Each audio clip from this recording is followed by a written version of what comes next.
نوې تجربه مې په زاړه فطرت کې وکړله. نوې تجربه مې په زاړه فطرت کې وکړله. ستا سره مې مینه ستا په ډېر نفرت کې وکړله. څه دې ګڼې حد د بېوسۍ یې ګڼې خوښه مو دا چې نه شوه بله مې هغه مالت کې وکړله. تللي ماشومانو راستنېږي جنازې زموږ موږ بس دغه ګټه له وطن هجرت کې وکړله.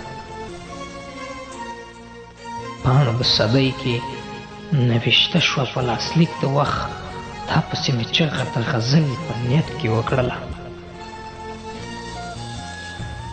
پاڼو د صدۍ کې نوشته شوه په لاسلیک د وخت تا پسې مې چغه د غزل په نیت کې وکړله. او ستا له مختخه ویلو وروسته حیران ځکه یم تا مې د ژوند هیله په تیار قیامت کې وکړله. تا مې د ژوند هیله په تیار قیامت کې وکړله.